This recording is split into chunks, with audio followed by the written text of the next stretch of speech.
Oke, saya lanjutkan dari video sebelumnya. Saya sudah menyampaikan bahwa framework sistem manajemen kinerja itu ada banyak, dan banyaknya framework itu membuat kebingungan dari banyak manajemen pimpinan dari banyak organisasi untuk memilih framework mana yang tepat untuk diterapkan di perusahaan dia itu.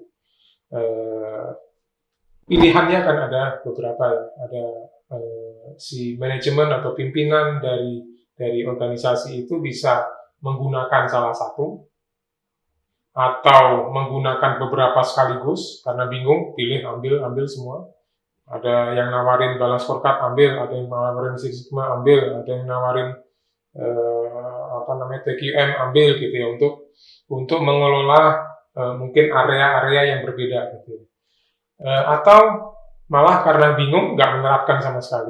Nah, apa yang sebaiknya dilakukan atau bisa dilakukan oleh organisasi untuk menerapkan sistem manajemen kinerja itu? Bisa memilih salah satu framework yang tersedia, kemudian diterapkan, itu bisa. Yang tidak disarankan adalah tidak menerapkan. Jadi antara pilih salah satu atau pilihan kedua mengharmonisasikan dari beberapa framework yang telah ada, yang memiliki kelebihan dan kekurangan. Itu yang saya sampaikan di akhir dari sesi yang lalu, bahwa solusi yang optimal adalah melakukan harmonisasi itu. Nah, bagaimana ide harmonisasi itu yang saya ajukan adalah, yang pertama, caranya adalah melakukan analisis kekuatan dan kelemahan dari setiap framework. Apa sih kekuatan dan kelemahan dari framework-framework yang ada itu, gitu ya. Kemudian langkah kedua, ketika kita sudah dapat kekuatan dan kelemahan dari framework-framework itu, kita kemudian analisis bagaimana menutup kelemahan itu dengan kekuatan dari framework yang lain. Jadi kelemahan framework yang satu ditutup dengan kekuatan dari framework yang lainnya gitu. Nah, kemudian dari situ mendesain harmonisasi frameworknya. Nah, yang akan saya ambil contoh pada video ini adalah dua framework besar dalam sistem manajemen kinerja, yaitu balance scorecard yang masuk di dalam kategori yang saya lihat bisa dilihat dalam video sebelumnya.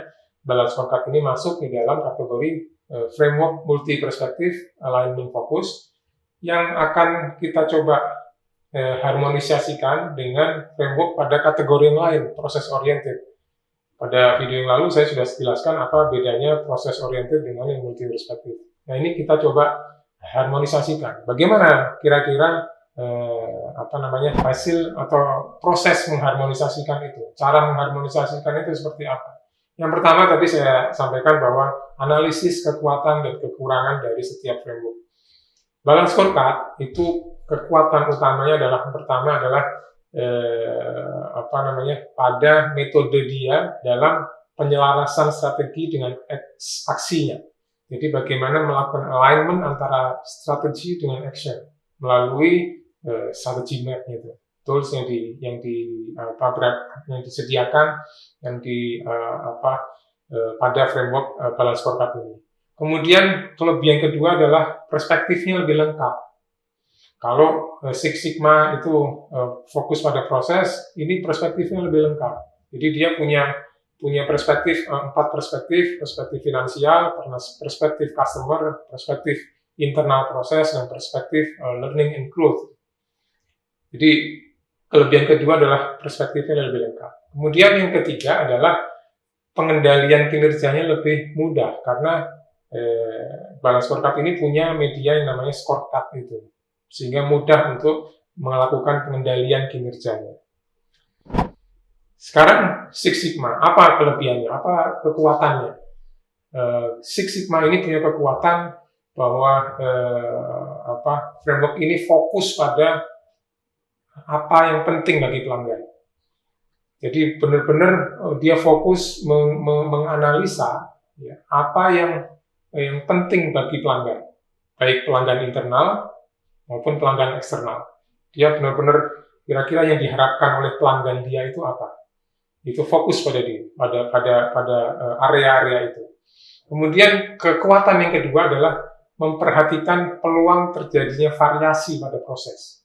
Jadi dia detail melihat proses, kemudian menganalisa ya, kemungkinan terjadinya variasi. Variasi itu perbedaan ya, antara proses yang satu dengan proses yang lain. Jadi kalau misalkan proses membuat lemari ya misalkan itu diharapkan prosesnya itu tidak ada variasi. Jadi supaya hasilnya sama. Supaya hasilnya memiliki kualitas yang sama, maka prosesnya juga harus sama.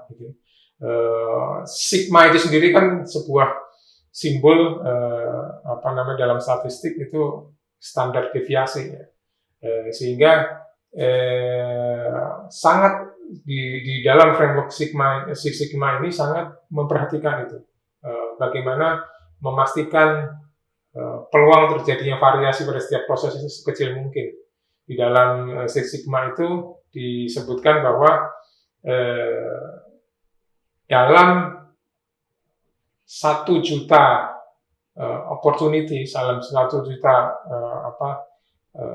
proses, itu hanya ada 3,4 yang berbeda. 3,4% 3,4 dari sejuta ya. 3,4 sejuta dari sejuta yang defect, yang tidak standar, atau 99,99997% itu adalah Six Sigma. Itu nanti akan ada ukurannya, bagaimana mengukur kualitas dari performance dari organisasi itu. Kemudian yang ketiga adalah memperhatikan ukuran utama atau apa yang kritikal pada sebuah kinerja atau critical to quality, itu CTQ. Jadi 3 ini adalah kekuatan utama dari Six Sigma. Kita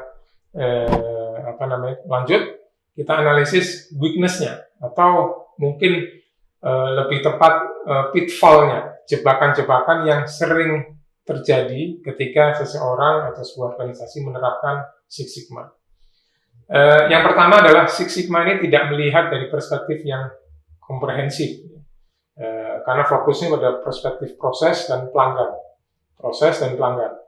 Sementara tadi kalau lihat balance scorecard kan ada finansial, ada proses, ada pelanggan, ada learning and growth. Kemudian yang kedua bahwa Six Sigma ini banyak melakukan analisis data, statistik, validasi kelengkapan data dan sebagainya, sangat analisa detail sehingga beresiko menghilangkan dia pada konteks yang lebih penting, itu objektif organisasi itu kemana. Terlalu fokus pada detail, analisa data, analisa statistik dan sebagainya, ini beresiko kehilangan konteks. Kemudian yang ketiga, Six Sigma ini ada peran-peran ya, posisi-posisi seperti green belt, black belt itu orang yang ahli di dalam melakukan analisis, tapi dia bukan orang yang expert di dalam bisnis atau proses yang sedang mau diperbaiki itu. Jadi bisa jadi dia kehilangan konteks bisnisnya karena ahli dalam menghitung, menganalisa proses, statistik, analisa data, tapi sebenarnya dia bukan ahli dari bisnis itu. Nah ini kan bisa misleading. Nah, sementara balance scorecard juga punya weakness atau pitfall yang dikelompokkan. Ini yang mengatakan ini adalah penciptanya sendiri. Jadi kita bisa ambil ini sebagai sebuah fakta yang harus kita hati-hati ketika mengimplementasikan balance scorecard. Jadi yang pertama adalah diistilahkan dengan design failure. Jadi kesalahan dalam perancangan. Ini antara lain misalnya karena kurangnya pemahaman terhadap strategi bisnis sehingga gagal di dalam implementasinya. Jadi desain balance scorecard-nya itu salah karena kurang memahami bisnisnya itu.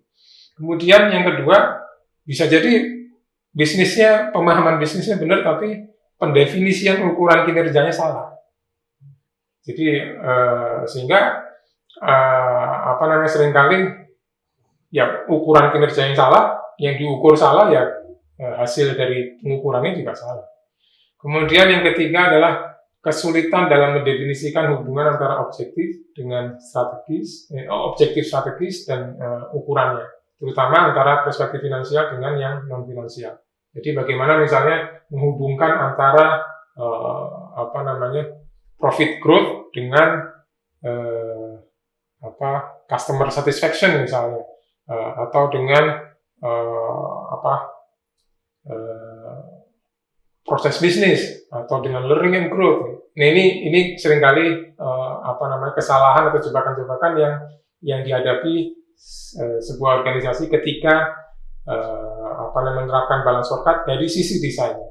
Dari sisi prosesnya, atau yang disebut dengan proses failure, adalah bisa jadi karena kurangnya komitmen dari senior management, atau terlalu sedikit personil yang dilibatkan sehingga hasilnya juga nggak bagus. Kemudian scorecard untuk itu hanya diketahui oleh manajemen senior, padahal ukurannya itu menyangkut berkaitan dengan kinerja dari semua organisasi. Tapi scorecardnya hanya diketahui oleh manajemen senior. Ini juga bisa menyebabkan kegagalan. Kemudian proses penyusunan scorecardnya terlalu lama, sehingga organisasinya berubah. Ini scorecardnya sudah jadi, sementara konteks organisasinya jadi sudah beda lagi. Kemudian yang keempat adalah balance scorecard ini seringkali dibuat hanya untuk tujuan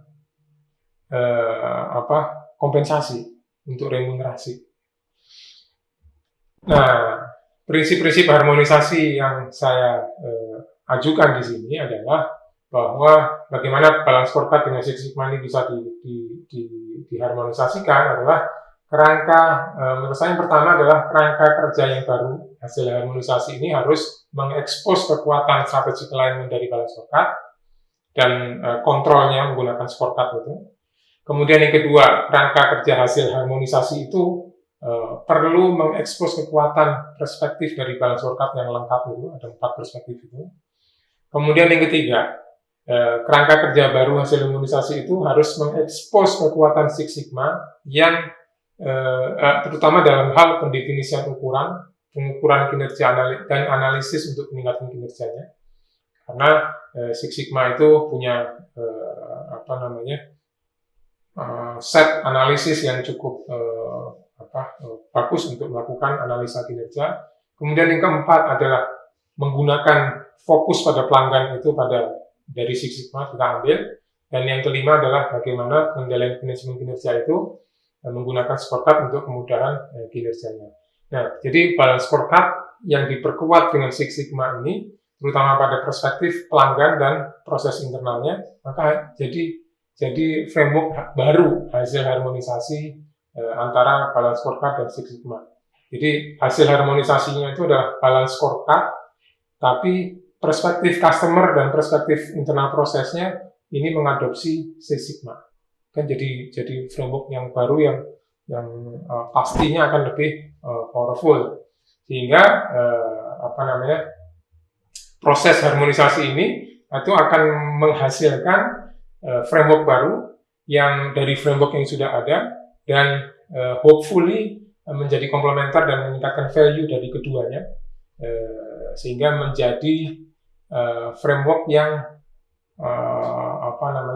kalau sebuah tim sepak bola itu menjadi dream team, bukan hanya sekedar mengumpulkan framework bagus menjadi kumpulan pemain bintang, tapi bagaimana mengharmonisasikan itu menjadi sebuah dream team. Itu contoh harmonisasi di dalam framework manajemen kinerja untuk balance scorecard dan Six Sigma.